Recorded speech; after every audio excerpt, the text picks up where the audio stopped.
2024 లేదా 25లో డిగ్రీ లేదా బీటెక్ చదివారా? సాఫ్ట్‌వేర్ జాబ్ కోసం ఎదురు చూస్తున్నారా? అయితే కోడ్ జ్ఞాన్ 100 డేస్ కోర్సులో చేరండి, జాబ్ సాధించండి.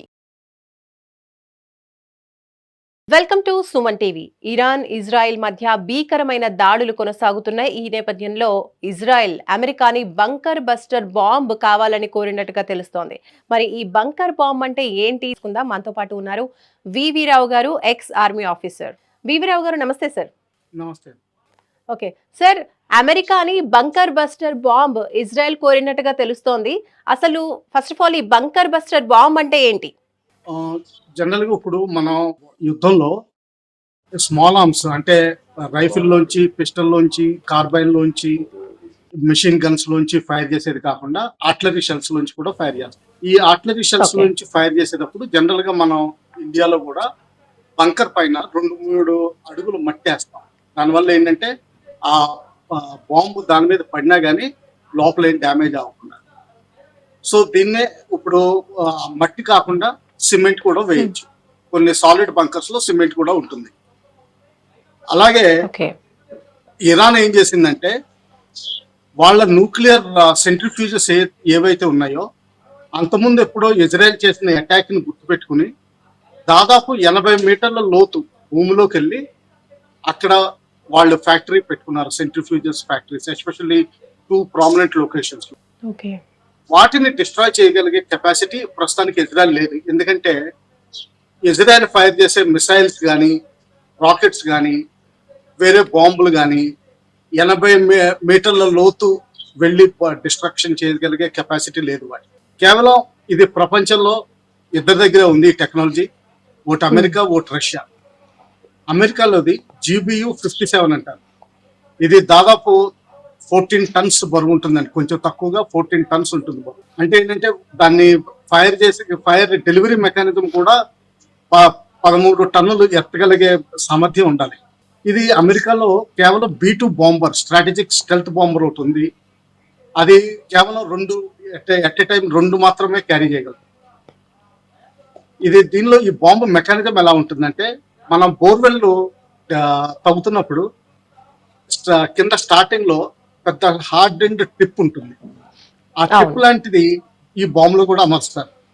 దానివల్ల ఏంటంటే వెనకాల ఎక్స్ప్లోజన్ అయినప్పుడు ఎక్కువ లోపలికి వెళ్ళేది. ఆ లోపలికి వెళ్ళిన తర్వాత మళ్ళా సెకండ్ స్టేజ్ లో ఇంకో ఎక్స్ప్లోజన్ అవుతుంది.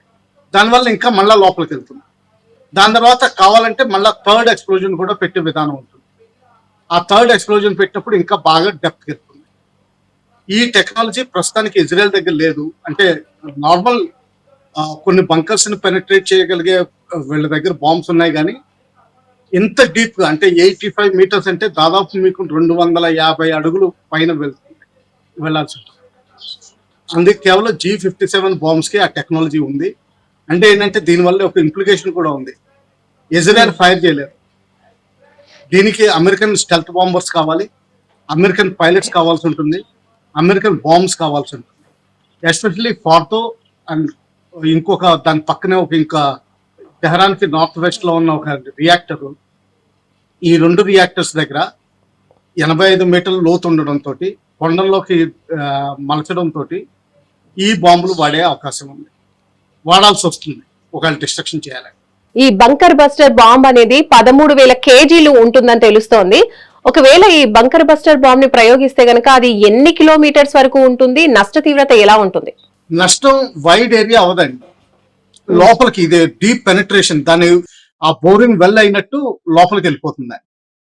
దీనివల్ల డ్యామేజ్ ఎక్కువ ఉండదు. కానీ ఒకటే ఏంటంటే ఇది బంకర్స్ మీద, ఇప్పుడు ఎస్పెషల్లీ న్యూక్లియర్ రియాక్టర్స్ మీద కానీ అటువంటి వాటి మీద వాడినప్పుడు కేవలం ఒక బాంబు సరిపోదు, కనీసం కొన్ని 6 డజన్లు వాడాల్సి ఉంటుంది. న్యూక్లియర్ బాంబ్ దీన్ని ప్రయోగించడం వల్ల నాశనం అయిపోతుంది అంటారా?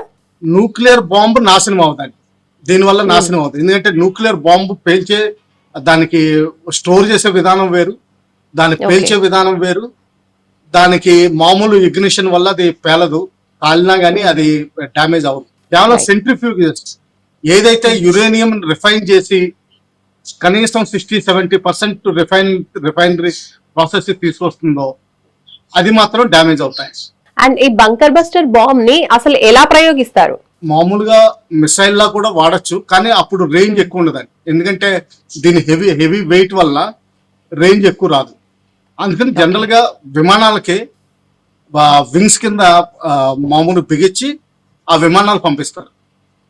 అది ఇందులో కూడా కొంచెం ప్రెసిషన్ స్ట్రైకింగ్ ఉంటుంది, కానీ ఏంటంటే ఇది జనరల్ గా అంత హోమ్ చేసే అవకాశం ఉండదు. అందుకని చెప్పి విమానాలు డైరెక్ట్ గా టార్గెట్ మీదకి వెళ్ళి అక్కడి నుంచి ఎత్తులో ఫైర్ చేస్తారు.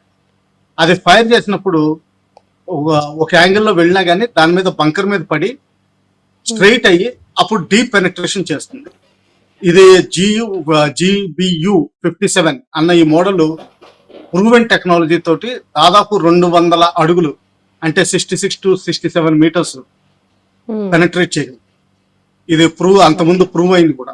అంటే ఈ బంకర్ బస్టర్ బాంబ్ ని అమెరికాని కోరడం అంటే ఉద్దేశం ఏమనుకోవచ్చు? ఇరాన్ అధ్యక్షుడిని చంపడానికే ఈ ప్రయత్నం చేస్తున్నారు అనుకోవచ్చా? అది అనుకోలేము, ఎందుకంటే ఆయన కూడా బంకర్లోనే ఉండుంటారు. కానీ ఆయన అంత డీప్ 85 మీటర్స్ లోపలికి వెళ్ళడం అంటే మీకు అక్కడ ఆక్సిజన్ ప్రెషరైజేషన్ ఇది కావాల్సి ఉంటుంది. ఆయన బహుశా 20-25 మీటర్స్ డెప్త్ లోనే ఉండుంటారు ఎక్కడ బంకర్స్ ఉన్నా కానీ. ఇది బేసికలీ వాళ్ళ న్యూక్లియర్ రియాక్టర్ అదే సెంట్రిఫ్యూజెస్ క్యాపబిలిటీ ఇప్పుడు ఇంకా 2 ప్లేసుల్లో ఏమాత్రం పెద్ద డ్యామేజ్ చేయలేకపోయారు. కేవలం ఎంట్రన్స్ డ్యామేజ్ చేశారు, కానీ ఒరిజినల్ సెంట్రిఫ్యూగల్ మెకానిజం అయితే ఎక్కడుందో అది డ్యామేజ్ చేయడానికి 85 మీటర్స్ డెప్త్ కావాల్సి వస్తుందని చెప్పి ఇప్పుడు ప్రస్తుతం అంచనా. అలాగే ఇరాన్ ఇంకోటి ఏం చేసిందంటే వీళ్ళ నార్థన్ ప్రాంతంలో చాలా కొండలు ఉన్నాయి. ఆ కొండల్లోకి ఈ రియాక్టర్ వీటిని తీసుకెళ్లారు, ఈ చేసే సెంట్రిఫ్యూజెస్ ఏం చేస్తాయంటే మామూలుగా మనం మెటల్ ని స్మెల్ట్ చేసి అందులోంచి మంచి ఓర్ని బయటికి తీసుకొచ్చినట్టు రిఫైనింగ్ చేసినట్టు యురేనియం ఉన్న ముడి పదార్థాన్ని తీసుకుని దాన్ని తిప్పడం ద్వారా అందుకనే సెంట్రిఫ్యూగల్ ఫోర్స్ అన్నది వస్తుంది. ఆ సెంట్రిఫ్యూగల్ ఫోర్స్ ద్వారా యురేనియాన్ని రిఫైన్ చేస్తుంది. 70% కనీసం రిఫైన్మెంట్ లేకపోతే అది అణుబాంబుకి పనిచేయదు. ఐడియల్ గా 90% ఉండాలి, కానీ కనీసం 70% ఉండాలి.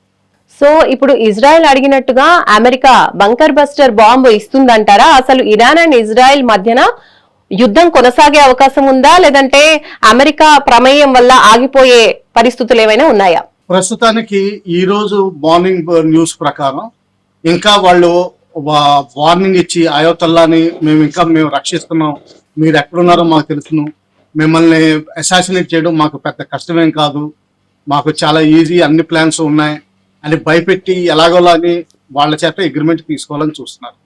అటువంటి పరిస్థితుల్లో ఇజ్రాయెల్కి ఇచ్చే పరిస్థితి లేనేలేదు. ఒకవేళ ఇజ్రాయెల్కి ఇచ్చినా కానీ ఇజ్రాయెల్కి ఆ డెలివరీ మెకానిజం లేదు. ఆ డెలివరీ మెకానిజం కూడా అమెరికా నుంచే రావాలి. అది B-2 స్టెల్త్ బాంబరే చేయగలదు. ఆ B-2 స్టెల్త్ బాంబర్స్ ఇజ్రాయెల్ దగ్గర లేవు. నాటో ఫోర్సెస్ దగ్గర కూడా వేరే వాళ్ళ దగ్గర పెట్టరు, వాళ్ళు కేవలం అమెరికానే వాడుతుంది. ఆ బాంబర్స్ ప్రస్తుతానికి వాళ్ళు మిడిల్ ఈస్ట్ లో ప్లేస్ చేసి కూర్చున్నారు. బహుశా సైప్రస్ లోను వీటిలో టర్కీలోను ఉన్నాయి అవి. ఆ వాటి మీద బిగించి వాడాల్సి ఉంటుంది, అమెరికన్సే వాడాల్సి ఉంటుంది. అప్పుడు అమెరికా యుద్ధంలోకి డైరెక్ట్ గా దిగినట్టే లెక్క ఉంటుంది. సో ఇప్పుడు ఇరాన్ అండ్ ఇజ్రాయెల్ మధ్య యుద్ధం ఇంకా కొనసాగే అవకాశాలే ఉన్నాయంటారా? తప్పనిసరిగా, ఎందుకంటే ఇరాన్ అన్నది పర్షియా చాలా ఓల్డ్ సివిలైజేషన్.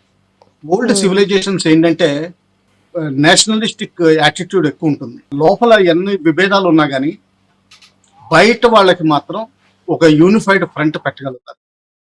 ఇప్పుడు ఇరాన్ కూడా కేవలం పర్షియన్స్, ప్యూర్ పర్షియన్స్ కేవలం 55%, 45% షియాస్ అయినా కానీ వేరు నైబరింగ్ దేశాలతోటి కల్చరల్ అండ్ మిగతా సోషల్ లింక్స్ ఉన్నవాళ్ళు, అంటే బెలూచిస్తాన్ తోటి లింక్ ఉన్న వాళ్ళు ఉన్నారు, అజర్బైజాన్ తోటి లింక్ ఉన్న వాళ్ళు ఉన్నారు, తుర్క్మెనిస్తాన్ తోటి లింక్ ఉన్న వాళ్ళు ఉన్నారు, అలాగే సదర్న్ లో ఇరాక్ తోటి లింక్ ఉన్న వాళ్ళు ఉన్నారు.